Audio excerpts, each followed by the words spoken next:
Hello everyone, a very important video for you all or just to check whether you are ready or not. इसमें आप ध्यान दीजिए students की सबसे पहला काम आपको ये करना है कि रीडिंग टाइम में you have to find out कि एमसीक्यूज़ कौन से आपको एक बार में आ रहे हैं और आप जल्दी से उनके माइंड में अपने ऑप्शन क्लियर कर लीजिए और कौन से एमसीक्यूज़ को आपको बाद में सॉल्व करना है वो आप बाद में करेंगे। ठीक है, जो इमीडिएटली पेपर मिलते ही आपको लिखने हैं ऑप्शंस वही आप पिक करिए और ये क्लैरिटी आपको रीडिंग टाइम पे आ जाएगी। उसके बाद आप प्रोग्रामिंग पार्ट में जाइए और read the programming part properly. 5 minutes जो फर्स्ट 10 मिनट्स आप एमसीक्यू वाले पार्ट को देंगे, जो भी आपका सेक्शन ए है, और सेक्शन बी जो प्रोग्रामिंग है उसमें आपको 5 मिनट्स लीजिए रीडिंग टाइम के दौरान। और जैसे ही आप पेपर आपका स्टार्ट होता है तो उसमें आप सबसे पहले ये ध्यान रखिएगा कि अपना टाइम पे आपका बहुत अच्छा कंट्रोल होना चाहिए, बिकॉज टाइम अगर आपने प्रॉपर्ली यूज़ नहीं किया तो आपको प्रॉब्लम होने वाली है बहुत ज़्यादा, पेपर आपका छूट जाएगा। और रिवीजन अगर आपने टाइम नहीं निकाला रिवीजन का तो definitely you will be going to lose lots of marks. तो रिवीजन आपको जो है पेपर के लिए पेपर में टाइम रखना है। और दूसरी चीज़ टाइम सेविंग टेक्निक्स में आपको अच्छे से बता देता हूँ कि जब भी आप एमसीक्यूज़ लिखते हैं तो स्टूडेंट्स क्या करते हैं, सोचते हैं कि हम पूरे पूरे ऑप्शन लिखें। आपको सिर्फ मेंशन करना है ABCD, जो भी चॉइसेस दिए हैं 1 2 3 4 जो भी लिखा हुआ है वो आपको मेंशन करके and you have to move ahead. उस चक्कर में मत पड़िए कि आपको पूरा पूरा आंसर वहाँ पे लिखना है, इससे पूरा आपका टाइम सेव होगा। उसके बाद प्रोग्रामिंग पार्ट को मैं आपको प्रिपेयर करने का तरीका बता रहा हूँ सीधे से, कि प्रोग्रामिंग पार्ट में आप जाएंगे और वहाँ पे आप देख लीजिए कि सबसे पहले आपका प्रोग्राम जो होना चाहिए कि class as user defined type वाला, वो बेस्ट चॉइस है। फिर आप सर्चिंग सॉर्टिंग का पार्ट कर लीजिए, बिकॉज ये सब चीज़ें फिक्स हैं जो बोर्ड में और पेपर में आता ही आता है। उसके बाद स्टूडेंट्स आपको क्या करना है, स्ट्रेट अवे आप जो है 2D पे चले जाइए। 2D में because fix techniques are there, fix loops are there, right. घूम फिर के वही चीज़ें आप मिलती हैं, थोड़ा बहुत चेंजेस हो जाता है लॉजिक में, तो वो आप हैंडल करेंगे और उसमें जो भी आपकी क्रिएटिविटी है प्रोग्रामिंग की वो आप वहाँ पे दिखाइए and you can get things done. और उसके बाद नंबर प्रोग्रामिंग में याद रखिए हमेशा कि 3-4 थिंग्स आर देयर जिनकी आप प्रैक्टिस करें और वो आपके जो भी नंबर आपको आता है वो आप उसमें आराम से यूज़ कर सकते हैं। बट डेफिनेटली आपकी एक्सपर्टीज़ होनी चाहिए और आपको बहुत ही ज़्यादा स्मार्टली आपको क्वेश्चन को सॉल्व करना है। और उसके बाद जो 10 ईयर्स के पेपर्स हैं उनसे आप 2 to 3 क्वेश्चन लगाइए। ये मैं आपको बता रहा हूँ जब आपको प्रिपरेशन करनी है या रिविजन करना हो विद इन 2 आवर्स। ये मैं उस टेक्निक की बात कर रहा हूँ कि जितना भी नाइट बिफोर आप तैयारी कर रहे हैं तो आप कैसे आप फुल मार्क्स के लिए आप तैयार हो सकते हैं। और आप चेक करिए कि ये चीज़ें मेरी हुई हैं कि नहीं।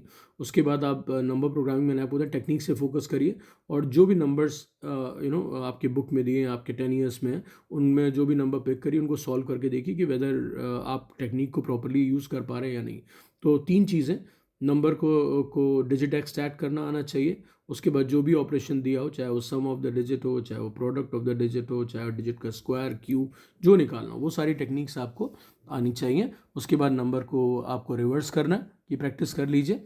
देन आपको फैक्टर्स निकालने आने चाहिए, फैक्टर्स का डिफरेंट तरीके से फिर आप यूज़ करिए अलग अलग नंबर्स के ऊपर, और नंबर्स को 2 पार्ट्स में डिवाइड करना, right.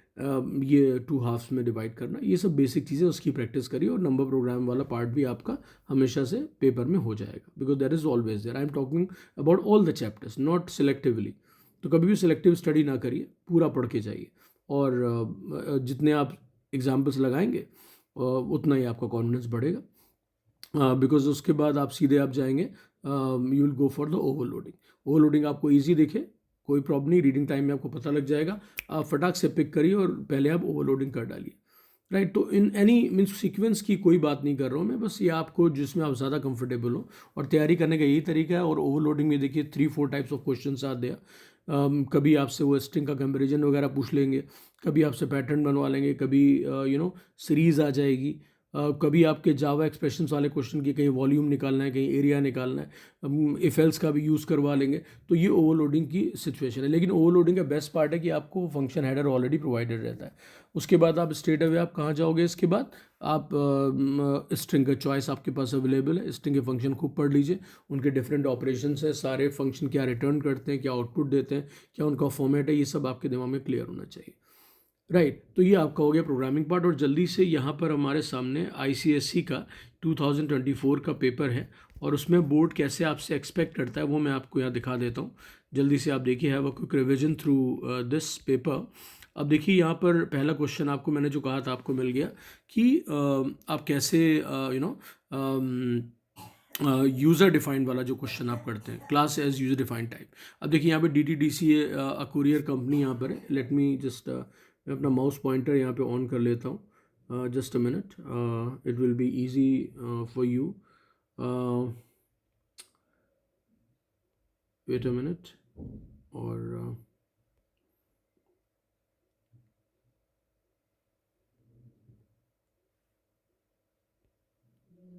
All right, now here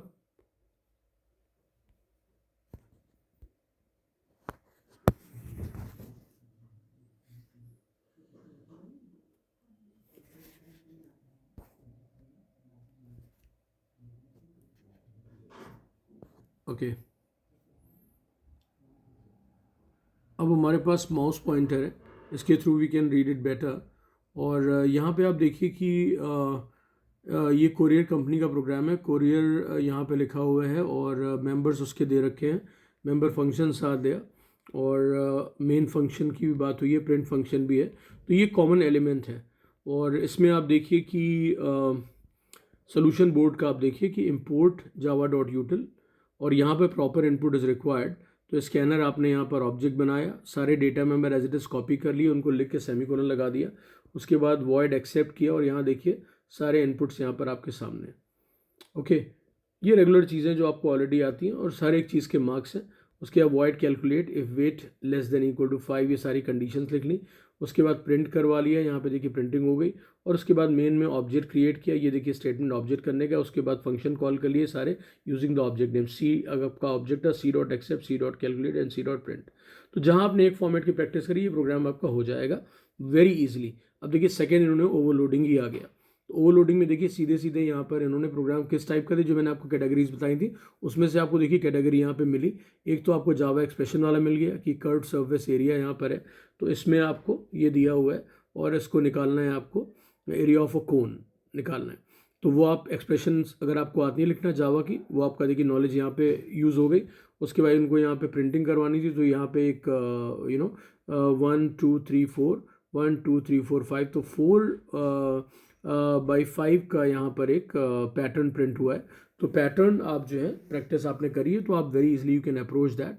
उसके बाद देखिए इन्होंने कैरेक्टर का यूज़ किया है। यहाँ पर कैर CH आ गया और ये कह रहा है to print the quotient of the division of M and N if the CH is Q। अगर कैरेक्टर की वैल्यू Q है तो आपको क्या करना है, क्वोशंट प्रिंट करना है, अदरवाइज रिमाइंडर प्रिंट करना है। तो क्वोशंट और रिमाइंडर डिवीजन और मॉड का यूज़ करके यहाँ पे आ जाएगा। तो देखिए कितना इजी प्रोग्राम है। और मैं आपको वर्ड सिनारियो की बात करूँ, मान लीजिए आपके पास अच्छे ऑप्शंस अवेलेबल नहीं है, बट यहाँ पर आपको एटलीस्ट 2 फंक्शन परफेक्ट आते हैं, तो at least you can take this opportunity. And यहाँ पर आप क्या कर सकते हो कि तीसरे फंक्शन को भी अटेम्प्ट करो and you try to write as much as you can write correctly for this function also. तो ये मत सोचिए कि एक पार्ट नहीं आता तो मैं पूरा क्वेश्चन छोड़ दूँ। अब प्रोवाइडेड कि आपको बाकी पार्ट भी में और ज़्यादा प्रॉब्लम हो, तो थोड़ा सा आप स्मार्टली आप डिसीजन लीजिएगा। उसके बाद आप आते हैं यहाँ पे फंक्शन के बाद, then you go to this one. यहाँ पे आप देखिए एक क्वेश्चन पूछा गया है, define a class to accept a number and check if it is even PAL, even pal. तो यहाँ पर इवन पैल का मतलब है कि पैलिंड्रोम नंबर है। If it is equal to its reverse sum of digit, इसकी डिजिट का सम एक इवन है। तो देखिए दोनों टेक्निक जो मैंने आपसे बोली थी, अब देखिए इस प्रोग्राम में वही चीज़ हो गई कि रिवर्सल आपको आना चाहिए और आपको डिजिट्स का सम करना आना चाहिए। तो एक्सट्रैक्ट अगर आप कर सकते हैं तो आप sum equal to sum plus d करके आप उसकी सम भी निकाल सकते हैं। तो क्लास बहुत ईजी प्रोग्राम है। यहाँ पर देखिए कितने ईजिली यहाँ पे देखिए इनपुट लिया गया। और मैं आपको फिर से बता दूँ, अगर आपके पास टाइम ना हो तो आप INT-N यहाँ से पास करिए और आप उसके साथ वर्क कर सकते हैं, राइट। उसके बाद नेक्स्ट यहाँ पर आते हैं, define a class to accept value in an integer array. अब देखिए यहाँ पर 2D एरे आ गया। अब इन्होंने कहा कि check whether it is a 4x4 का आपका एरे है and check whether it is a diagonal array और not. An array is diagonal if the sum of left diagonal elements is equal to the sum of right diagonal. तो दोनों का आपको diagonals का सम निकाला और उनको आप इक्वलिटी चेक कर लीजिए. तो सर्टेन बेसिक टेक्निक्स हैं, वो आप प्रैक्टिस करिए, कोई भी आपका 2D का प्रोग्राम हो जाएगा. तो यहाँ पर आप देखिए ये सोल्यूशन आ गया, कितने इजीली आपने कर लिया. और मैं आपको जो सबसे इंपॉर्टेंट चीज़ दिखाना चाहता हूँ कि आपका इस्तेमाल लूप का. तो यहाँ पर आपने देखिए पास किया, यहाँ पर आपने यहाँ पर देखिए 2D एरे को, और उसके बाद आप यहाँ पर आ गए, वॉइड स्पेशल आपने लिखा, और यहाँ पर r c variable l d r d ले लिया. आर और सी आपके बेसिकली लूप वेरिएबल्स हैं, जो आर रो के लिए और सी कॉलम के लिए, and L D and R D आपका जो वेरिएबल है वो आपके लेफ्ट डायगोनल और राइट डायगोनल के सम स्टोर करने के लिए है. और उसके अंदर देखिए आपसे कह दिया है कि इफ़ आर इक्वल टू सी, क्योंकि डायगोनल की बात हो रही, कौन से डायगोनल की, लेफ्ट डायगोनल की. तो यहाँ पर आप एल डी में ऐड करते जाएंगे. फिर उसके बाद यहाँ पर राइट डायगोनल की बात आई तो r plus c equal to 3. 3 का मतलब हुआ कि जो आपका जो कॉलम साइज़ है उससे एक लेस, या जो आपकी मैट्रिक्स का ऑर्डर दे रखा है उससे एक लेस. तो यहाँ 4 था, 4x4 की मैट्रिक्स है, क्योंकि डायगोनल यहाँ पर है और मैट्रिक्स के डायमेंशन सेम है. तो यहाँ पर आपने r plus c equal to 3 ले लिया. उसके बाद इसको आप ऐड करते गए, अब दोनों आ गए. उसके बाद आपने क्या किया, आर डी और एल डी को कंपेयर कर लिया, they are equal then diagonal array else it is not a diagonal array. तो इस तरह की सिचुएशंस के लिए you have to be ready, और ये बहुत अच्छा ऑप्शन होता है 2D एरे. उसके बाद आप यहाँ पर आ गए, define a class pin code and store that given code in the single dimensional array, sort the pin codes in ascending order using selection sort technique. तो सिलेक्शन सॉर्ट टेक्निक आपकी जो है उसके थ्रू आप ये नंबर्स को आप कर लीजिए सिंगल डायमेंशन एरे में सॉर्ट कर लीजिए, असेंडिंग ऑर्डर में कहा हुआ है. तो it's quite easy. Fix technique है, फिक्स लूप्स हैं, वही कंसेप्ट यहाँ पे यूज़ होगा and you are done with that. तो इनपुट, सॉर्टिंग एंड डिस्प्ले, ये सारे पार्ट इंपॉर्टेंट हैं और हर एक के अपने मार्क्स हैं, तो हर एक पार्ट को स्पेसिफाई करिएगा. उसके बाद we talk about next string का क्वेश्चन आ गया. Define a class to accept the Gmail ID and check it for its validity. अब यहाँ पर देखिए अलग अलग कैरेक्टर्स दिए हुए हैं. जीमेल आईडी तभी वैलिड है जब when it has @gmail and com. ये आपके 4 पार्ट्स यहाँ होने चाहिए, और यहाँ पे एग्जाम्पल दे रखा है. उसके बाद यहाँ पे देखिए इन्होंने आपने पी और क्यू ले लिया, इंडेक्स @ का निकाला, डॉट का निकाला, और यहाँ पे चेक कर लिया कि अगर ये इंडेक्स ऑफ अगर -1 आ जाए तो यानी कि इनवैलिड है, ये इसमें मिसिंग है. अगर यहाँ पे क्यू भी आपका जो है -1 है यानी कि वो मिसिंग है तो इनवैलिड आ जाएगा. उसके बाद अदरवाइज़ आप यहाँ पर आए, आपने सब स्ट्रिंग निकाली उसके पहले और चेक कर ली. अगर यहाँ पर उसके बाद जीमेल देखा वो फॉल्स है तो इनवैलिड है, और कॉम देखा कॉम फॉल्स है, क्योंकि अलग अलग उसकी जो लोकेशंस जो हैं आप सब स्ट्रिंग के थ्रू निकाल लेंगे. ठीक है, क्योंकि आपका p+1 यहाँ पे दे रखा है. p जो आपका था वो पोजीशन थी किसकी, that was the position of the @. तो @ के बाद ही जीमेल आएगा. तो इन्होंने p+1 Q लगा दिया, और Q वो लोकेशन है जहाँ पर कि आपका डॉट आना था, तो डॉट से एक पहले तक आपका, और @ के बाद. तो ये रेंज आपकी आ जाएगी थ्रू दिस. उसके बाद वो आपका हो गया जीमेल के लिए. उसके बाद डॉट के बाद कॉम आता है, तो यहाँ पर उन्होंने सब स्ट्रिंग फेच करी Q+1. क्यू किस चीज़ की लोकेशन थी, डॉट की. ठीक है, तो अब अगर दोनों आपके फॉल्स हैं तो इसमें से कोई भी एक फॉल्स है तो ये आपका इनवैलिड है. जब सारी चीज़ें चेक कर ली तो बिकॉज यहाँ सबके साथ system.exit 0 लगा हुआ है, इनमें से कोई भी चीज़ एक ट्रू होगी तो ये तुरंत प्रोग्राम टर्मिनेट कर देगा. अदरवाइज़ यहाँ पर आपने यहाँ लिखा b.equals इग्नोर केस कॉम, तो यहाँ पर आपने जो फेच किया है वो चेक करा लीजिए, फॉल्स तो भी इनवैलिड है. और फाइनली अगर इनमें से कोई कंडीशन ट्रू नहीं है तो यहाँ पर वैलिड ईमेल आईडी है. तो प्योर इफ एल्स इफ और स्ट्रिंग के फंक्शंस का यूज़ करके इन्होंने इसके साथ वर्क किया. यहाँ पर इन्होंने कोई भी यूज़ इवन लूप का भी नहीं किया. तो ये आपको स्ट्रिंग के जितने फंक्शंस उनको पढ़ डालिए, उनको कैसे कॉल करते हैं और कैसे उनका यूज़ होता है. तो जितने मैंने टॉपिक डिस्कस की वो सारे यहाँ पे कवर्ड हैं, और इसीलिए मैं बार बार कह रहा हूँ कि आपका फोकस हमेशा टेक्निक पे, कंसेप्ट पे होना चाहिए, ना कि सिलेक्टिव स्टडी पे. तो उसके बाद अब मैं मान के चल रहा हूँ कि हाफ एन आवर अगर आप हर एक टॉपिक को दे दोगे, और जो सिलेक्टिव टॉपिक आपके स्ट्रॉन्ग हैं उन्हीं पे आप मेहनत करिए, और 5 टॉपिक्स मिनिमम आपके रेडी हो जाए तो आपकी तैयारी प्रोग्रामिंग की प्रॉपर है। उसके बाद और ये मैं एक वही अगेन मैं स्पेसिफाई कर रहा हूँ कि ये आपकी वो तैयारी है जो आप एग्ज़ाम के एक रात पहले आप प्रिपेयर करते हैं नाइट बिफोर, तो आप कैसे चेक करें कि how much I have prepared. उसके बाद हम MCQs के लिए आ जाते हैं। तो MCQ में देखिए जो बेसिक आपके चैप्टर्स हैं वो मैं आपको एक बेसिक आइडिया दे देता हूँ कि सबसे पहले ऊप्स के कंसेप्ट आप सारे पढ़ डालिए बहुत अच्छे से। It will take hardly 10 to 15 minutes. और ऊप्स कंसेप्ट की जब बात करता हूँ तो मैं बात करता हूँ इनकैप्सुलेशन, एब्स्ट्रैक्शन, पॉलीमॉर्फिज्म, इनहेरिटेंस। उसके बाद आप उसी में ही इंक्लूड समझिए concept of package, class, object, and then at the same time introduction to Java. उसमें JVM, आपका जो फाइल एक्सटेंशंस हैं, आप जब प्रोग्राम बनाते हैं तो क्या होता है, कैसे वो बाइट कोड प्रोड्यूस होता है, ये सब जो बेसिक आइडिया वो अपने दिमाग में क्लियर रखिए। उसके बाद आप चले जाइए टोकन्स पे। टोकन में आपको जितने टाइप के टोकन है, whether it is keyword to literal to operator, then punctuators, तो ये सारी चीज़ें आपको क्लियर होना चाहिए। फिर आप डेटा टाइप पे आ जाइए और डेटा टाइप में आपको जो भी प्रिमिटिव नॉन प्रिमिटिव हैं उनके साइजेस, उनकी डिफ़ॉल्ट वैल्यूज़, कि जैसे आपका बूलियन है तो बूलियन में क्या जाएगा, डिफ़ॉल्ट वैल्यू अगर हम कुछ ना डालें जैसे उसका आंसर है फॉल्स, तो ये क्लैरिटी होनी चाहिए। हर एक डेटा टाइप का जो वेरिएबल होता है वो कितने बाइट ऑक्यूपाई करता है वो क्लियर होना चाहिए। फिर आपके जिस तरह के डेटा होते हैं उसमें स्टैटिक, नॉन स्टैटिक, कि भाई स्टैटिक जो है वो क्लास को बिलोंग करता है, नॉन स्टैटिक की कॉपी बन के ऑब्जेक्ट में जाती है। ये सब फंडामेंटल्स आपके दिमाग में क्लियर होना चाहिए। बिल्कुल बेसिक्स की बात मैं कर रहा हूँ। इससे आपका काफ़ी सारी प्रॉब्लम्स आपकी सॉल्व हो जाएंगी। एंड देन उसके बाद we talk about you straight away go to the if else if switch case, और वहाँ पे आप सारे चीज़ें प्रिपेयर करिए। एग्जिट कंट्रोल क्या होता है, एंट्री कंट्रोल क्या होता है, लूप्स के आउटपुट के क्वेश्चंस आप कर लीजिए, राइट। और क्या कहते हैं कि लूप कैसे वर्क करता है, कैसे नेस्टेड लूप वर्क करते हैं, कहाँ पे ब्रेक काम करता है, कैसे कंटिन्यू है, इसी तरह break, continue, system dot exit, return, इन सब के आपको टास्क क्लियर होने चाहिए, राइट। प्रॉपर हर एक चीज़ की प्रॉपर पढ़ाई करिए। You don't have to be selective when it comes to the topics, ठीक है। इसमें आपको ये सब चीज़ें ध्यान में रहनी चाहिए हमेशा। उसके बाद आपको एक्सप्रेशंस की बात आती है।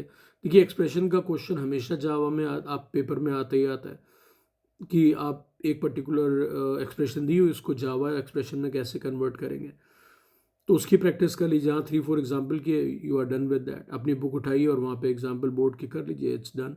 प्लस प्लस माइनस माइनस देख लीजिए। एक्सप्रेशन का शॉर्ट नोटेशन कि भाई जैसे मुझे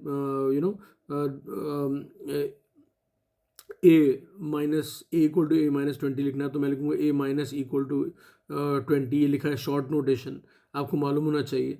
उसके बाद आप आ जाइए टर्नरी ऑपरेटर आपको क्लियर होना चाहिए कि इफ एल्स दिया हुआ है, इफ उसमें स्टेटमेंट उसको टर्नरी भी कन्वर्ट करना है या टर्नरी से वापस इफ एल्स पे जाना है, राइट। एंड उसके बाद आपको अब जैसे इनहेरिटेंस वगैरह, तो इनहेरिटेंस में क्या सब क्लास होता है, क्या बेस क्लास होता है, क्या सुपर क्लास है। आपको क्लास बनाने में आपको जो है एक्सेस मॉडिफायर्स है, प्राइवेट, पब्लिक, प्रोटेक्टेड, इन सब की क्लैरिटी होनी चाहिए, राइट। फंक्शन की जब बात आती है तो आपको उसमें फंक्शंस क्या होते हैं, उनके प्रोटोटाइप कैसे लिखे जाते हैं। प्रोटोटाइप का क्वेश्चन हमेशा आता ही आता है, आपने देखा ही हुआ है कि रिटर्न टाइप ये है, अब आपको उसमें आपको डेटा इस तरह का पास हुआ है तो आपको फाइनली क्या वहाँ पर होगा, कैसा प्रोटोटाइप होगा।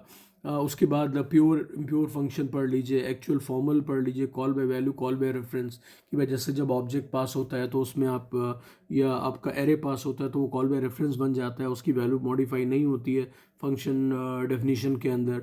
Changes are not changes, sorry, value modify होकर changes are reflected back, sorry, value modify होती है और कॉल बाय वैल्यू में नहीं होती है, तो changes are not reflected back. तो इस तरीके से आप चीज़ें आप अपनी प्रैक्टिस कर लीजिए। तो उस एंड क्लास उसके बाद you straight away move to the array. Array के आउटपुट क्वेश्चन देख लीजिए, स्ट्रिंग के आउटपुट क्वेश्चन देख लीजिए, सारे फंक्शन आने चाहिए आपको उसके, राइट। एंड देन कंस्ट्रक्टर्स आपको मालूम होना चाहिए कितने टाइप के कंस्ट्रक्टर होते हैं, और वो कैसे यूज़फुल है, उनका सिंटैक्स कैसे मतलब लिखा जाता है, कब उनकी ज़रूरत होती है, उनके बारे में इंफॉर्मेशन ले लीजिए। ठीक है। तो अब उसके बाद देखिए और जो क्वेश्चंस आएंगे आपके पिक्चर बेस्ड, उनको बहुत ध्यान से करिए। एंड आपका जो असर्शन वाले रीज़न वाले क्वेश्चन उनको बहुत ध्यान से पढ़ लीजिएगा। तो ये रीडिंग टाइम में आप इसका बहुत अच्छा इस्तेमाल कर सकते हैं।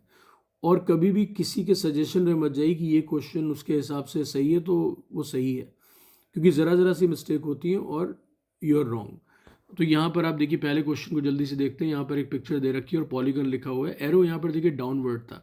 ये क्वेश्चन जब आया तो बहुत सारे लोगों ने लिख दिया एरो चूंकि बना हुआ था तो उन्होंने कहा ये सब क्लासेस है, पर उन्होंने ध्यान ये नहीं दिया कि एरो हमेशा जब आप ब्लूजियन प्रोग्रामिंग करते हो और इनहेरिटेंस लिखते हैं तो ब्लू एरो हमेशा क्लास की तरफ पॉइंट आउट करता है। तो इसीलिए सब क्लासेस नहीं है, ये ऑब्जेक्ट्स हैं। तो पॉलीगन इज द क्लास और ये आपके ऑब्जेक्ट्स हैं। तो ऐसे बहुत ध्यान से क्वेश्चन करिएगा, अदरवाइज छोटी छोटी मिस्टेक से यहाँ पर गड़बड़ हो जाती है। अब देखिए आपको डेटा टाइप मैंने बताया था, यहाँ पे देखिए डेटा टाइप का क्वेश्चन आ गया और यहाँ पे टाइप कास्टिंग हो रही है। तो आपको एसकाई वैल्यू भी आनी चाहिए हर एक उसकी, ए टू जेड आपकी क्या होती है 65 to 90। स्मॉल जो लेटर्स होते हैं कैपिटल की 65 to 90, स्मॉल लेटर्स की आपकी 97 to 122 और उसके बाद स्पेस की 32। इस तरीके से आप डिजिट्स की सब प्रिपेयर कर लीजिए। उसके बाद यहाँ मैंने आपको बताया था स्ट्रिंग के फंक्शंस प्रिपेयर करने का, वो भी क्वेश्चन आपको मिला। उसके बाद यहाँ पर आपको एक्सेसिबिलिटी वाला भी क्वेश्चन आया। Then we talk about different function, again string का क्वेश्चन आ गया। तो देखिए स्ट्रिंग में क्या होता है, कुछ फंक्शन बड़े important when it comes to output one. इसमें आपका index, last index of char at, then compare to, equals, ignore case, equals, substring. तो ये सब आप बहुत अच्छे से पढ़ लीजिए, इनका आउटपुट कैसे निकाला जाए उसकी प्रैक्टिस करिए। अच्छा, आपको एरर्स की भी क्लैरिटी होनी चाहिए, कितने टाइप की एरर होती हैं, लॉजिकल एरर, सिंटैक्टिकल एरर या compile time error and run time error, वो कब कब आती हैं, किस किस रीज़न की वजह से, उसकी प्रैक्टिस करिए। और देखिए एक्सप्रेशन को समझना भी आपको आना चाहिए। तो यहाँ देखिए एक्सप्रेशन दी हुई है, मैंने पूछा कि लार्जेस्ट नंबर कौन सा होगा। उसके बाद मैथ के फंक्शन ज़रूर पढ़िए। तो स्ट्रिंग के फंक्शन, मैथ के function and there is a wrapper class character, उसके function character dot is letter, is digit, is letter और डिजिट, ये सब चीज़ें आपको आनी चाहिए। उसके बाद देन यहाँ पे देखिए वो भी आ गया आपके सामने क्वेश्चन, कैरेक्टर रैपर क्लास का आपको यहाँ पर आ गया। तो इस तरीके से आप आउटपुट इजीली निकाल लेंगे। Extension of a Java source code file, जब आप प्रोग्राम बनाते हो एक्सटेंशन क्या होता है, तो डॉट जावा से आप सेव करते हो। यहाँ देखिए जेवीएम भी वर्ड यूज़ हो गया है। तो इस तरह से आपको फंडामेंटल्स का इस्तेमाल आपके सामने आ रहा है। देखिए डेटा टाइप आपका साइज का यहाँ पे आ गया कि the number of bytes occupied by a character array for 4 rows and 3 columns. तो देखिए मैट्रिक्स में यहाँ पर पूछ लिया कि कैरेक्टर एरे है 4 रोज और 3 कॉलम का, तो भाई 4 इंटू 3 कितना हुआ, 12 हो गया। तो 12 वैल्यूज़ हैं और एक कैरेक्टर जावा में ऑक्यूपाई करता है कितनी बाइट, 2 बाइट्स। तो जो आपका 4 इंटू 3 मल्टीप्लाई करके 12 आया, तो 12 इंटू 2 हमने कर लिया, तो हमारे 24 आ गया। तो ये करेक्ट आंसर है। तो बहुत स्मार्टली आप डील करिए। उसके बाद यहाँ पर डेटा टाइप का अगेन फिर क्वेश्चन आ गया। यहाँ पर पूछा स्विच केस के साथ पूछ लिया कि कौन सा डेटा टाइप स्विच केस में यूज़ नहीं होगा, राइट। उसके बाद which of the following entry control loop आप देख लीजिए। तो एंट्री एग्जिट कंट्रोल लूप आपको मालूम चाहिए। Reversing a given number, method that reverses a given number. तो reverses a given number impure है कि प्योर है, कंस्ट्रक्टर है डिस्ट्रक्टर है। तो भाई जो भी मॉडिफाई करे डेटा को तो वो बेसिकली क्या हो जाता है, इम्प्योर हो जाता है। तो ऑटोमेटिकली आपको इम्प्योर मेथड वो मिल जाता है यहाँ पर, राइट। इसी तरीके से ये भी स्ट्रिंग का प्रोग्राम है। फिर आपका call by value, call by reference मैंने ये भी डिस्कस किया, वो आप उसको पढ़िए। ऑब्जेक्ट बनाना देखिए यहाँ पे पूछा गया है। यहाँ पर देखिए फ्रूट का ऑब्जेक्ट आपका मैंगो बन रहा है, और लेकिन यहाँ पर 2 ऑप्शन है जो एक ही जैसा काम करे, ये भी बना रहा है फ्रूट से मैंगो, ये भी बना रहा है फ्रूट से मैंगो। यहाँ डिफरेंस क्या दिया इन्होंने, यहाँ पर न्यू फ्रूट लिखा और यहाँ पर न्यू मैंगो लिखा। तो जब ऑब्जेक्ट बनता है तो आप दोनों साइड क्या देखते हो कि दोनों साइड सेम नेम होना चाहिए, बिकॉज ये कंस्ट्रक्टर है, constructor name and the class name is same. तो इसलिए ये ऑप्शन गलत है, यहाँ पर मैंगो लिख रहा है इंस्टेड ऑफ फ्रूट। ये सही है because both the side they are having the same name. So इस तरीके से बहुत बारीक आपको बहुत माइन्यूट डिटेल्स को आपको बहुत ध्यान से देखना पड़ेगा, वरना देखिए स्टैटिक नॉन स्टैटिक का भी कंसेप्ट आ गया। उसके बाद आपने what is the output of the Java code यहाँ गिवन बिलो। यहाँ पर देखिए आपका जो भी आपका एरे दिया हुआ है, कलर 2 डॉट लेंथ लिखा हुआ है, तो उसमें आप देखिए कि इसका आउटपुट क्या होना चाहिए। कलर आपका name of the array 2 index है, तो 0 1 2 2 पे वॉयलेट आ रहा है, उसकी लेंथ लिख के आप देख लीजिए। तो इसकी प्रैक्टिस आपको आनी चाहिए इस तरह से कि कैसे करना है। उसके बाद देखिए मैथ फंक्शंस यहाँ पे पूछे गए हैं, उनका रिटर्न टाइप पूछ लिया गया। मैंने अभी आपको कहा कि इसकी प्रैक्टिस करिएगा। इस तरह से आपका ये क्वेश्चन आपको मैंने बताया, variety of the things are there. उसके बाद स्टूडेंट्स यहाँ पे देखिए राइट जावा एक्सप्रेशन फॉर, अब देखिए जावा एक्सप्रेशन मैंने आपसे कहा था, उसके बाद plus plus minus minus question हमेशा फिक्स है, ये आपको बोर्ड में आएगा। अब देखिए rewrite the following do while using the following do while program using for loop. अब फॉर में फॉर में कन्वर्ट करना है इसको, फॉर को आप वाइल डू वाइल में कन्वर्ट करना, फिर give the output of the following program segment, how many times is the loop executed, कितनी बारी लूप चलेगा। उसके बाद यहाँ पर देखिए अगेन वो आ गया प्रोग्राम जहाँ पर इस double dot parse double S1 S2 लिखा हुआ, पार्स डबल से आपका कन्वर्जन हो रहा है डबल में, यहाँ असाइन हो रहा है, और उसके बाद आपने दोनों का सम निकाल लिया इंटीजर में कन्वर्ट करके, राइट। तो इसका आपको क्लैरिटी होनी चाहिए कि भाई ये कैसे वर्क कर रहा है, ठीक है। देन रैपर क्लास का कंसेप्ट आपको मैंने ऑलरेडी डिस्कस किया है, उसको अच्छे से पढ़ लीजिए। Consider the following 2D array and answer the questions given below. यहाँ पर देखिए what is the order of the array, तो यहाँ पर ऑर्डर ऑफ द एरे आप देख लीजिए कितनी रोज कितने कॉलम है, तो ये फर्स्ट रो है, second row, third row, fourth row, तो 4 रोज है, तो यहाँ पहला इंडेक्स 4 हो जाएगा, एंड कॉलम देख लीजिए कितने 1 2 3 1 2 3 1 2 3, तो वो 3 हो जाएगा, right. What is the value है 0 0 0 0 पे क्या आ रहा है, 0 0 पे 4 है, सबसे कॉर्नर एलिमेंट है, और 2 2 पे देख लीजिए, तो इन दोनों को ऐड करके वैल्यू बता दीजिए कि रो नंबर आपका 0 और कॉलम 0 है।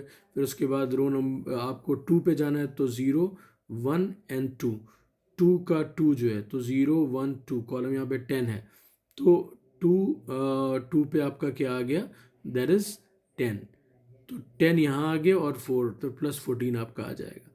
इस तरह से बॉक्सिंग अनबॉक्सिंग हो गया, फंडामेंटल्स हैं बिल्कुल। The following code to compare two strings compiled following syntax error word displays incompatible type, ठीक है। INT can not be converted to boolean, identify the statement which has an error. अब देखिए इसमें आपको एरर बताना आना चाहिए कि कहाँ पर एरर क्या आ रही है। भाई सीधी सी बात है, कंपेयर टू जो फंक्शन है वो इंटीजर रिटर्न करता है, और यहाँ पे क्या है, बूलियन दिया हुआ है, तो उसको मेक इट INT, ये करेक्ट हो जाएगा, राइट। तो जो सिंपल चीज़ें हैं वो जल्दी से आप प्रिपेयर करते जाइए। Consider the given program and answer the question given below. अब देखिए यहाँ पे दिया हुआ है क्लास, इस यहाँ पे एक डेटा मेंबर, ये आपका डेटा मेंबर है जो सब जगह एक्सेसिबल होगा, ग्लोबल हो गया। उसके बाद टेम्प यहाँ पर दिया है डिफ़ॉल्ट कंस्ट्रक्टर, मतलब ये आप नॉन पैरामीटराइज, उसमें एक ही वैल्यू डिफ़ॉल्ट 10 दे दी है। टेम्प है दूसरा जिसमें INT Z लिखा हुआ है, यहाँ पर Z दे रखा है, तो यहाँ पर ये बेसिकली क्या है, this is the parameterized constructor, तो यहाँ Z में असाइन हो गया ए। फिर वॉइड प्रिंट है, यहाँ पे ये प्रिंट हो गया। फिर वॉइड मेन पे आ गए, यहाँ पे देखिए आपने ऑब्जेक्ट बना लिया। फिर temp x equal to new temp 30, फिर t dot print x dot print, ये आपका पूरा फिनिश हो गया। तो यहाँ पर पूछा क्या गया है कि what concept of OOPs is depicted in the above program with the 2 constructor. तो कंस्ट्रक्टर जब एक से ज़्यादा होंगे तो ओवरलोडिंग हो गई, कंस्ट्रक्टर ओवरलोडिंग हो गई, वो किस में आता है, पॉलीमॉर्फिज्म में। उसके बाद what is the output of the method main, main का मेथड का आउटपुट क्या होगा, T dot print. T dot print जब आपने टी बनाया तो यहाँ पर डिफ़ॉल्ट कंस्ट्रक्टर यूज़ हुआ।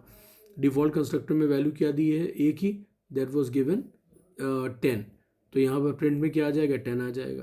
फिर उसके दूसरा ऑब्जेक्ट x बनाया, उसमें आपने 30 असाइन किया किसको, a को, बिकॉज यहाँ पर पैरामीटराइज में z a को मिल गया है, तो यहाँ पर आउटपुट क्या आएगा, 30, तो आउटपुट आपका हो जाएगा 10 and 30, right. And in 2 different lines because println लिखा हुआ है, यहाँ पे ध्यान से देखिए प्रिंट एलन है। एंड इसी तरीके से आप अब नेक्स्ट क्वेश्चन पे आते हैं। Primitive data types are build, अब यहाँ पे पूरा एक पैराग्राफ दिया हुआ है, उसी में आपको आंसर्स मिल जाएंगे, तो उसके थ्रू आप आंसर कर सकते हैं, राइट। तो असर्शन रीजन भी एक एरिया है, जैसा कि मैंने अभी आपको स्टैटिक वगैरह में दिखाया था, और दूसरा पिक्चर प्रोग्राम्स है, पिक्चर टाइप बेस्ड क्वेश्चन है, और इस तरह से पैराग्राफ देके उसमें आउटपुट में क्वेश्चन पूछना, राइट। ये तो काफ़ी ज़्यादा ईजी है, तो अपने बेसिक्स आप स्ट्रॉन्ग करिए। और ये रिवीजन जो थ्योरी का है, मैंने जितना फास्ट डिस्कस किया है उससे हार्डली 10 या 20 minutes more you will take, and you will be done with the theory also. So all the best everyone, and don't be nervous, और जो आपने पढ़ा है बहुत अच्छे से करिएगा, और VDT ज़रूर बनाइएगा, and comments are must. So I hope ये वीडियो आपके लिए काफ़ी हेल्पफुल है आपके ICSE एग्ज़ाम के लिए। All the best everyone, thanks a lot, please do share and subscribe, thank you.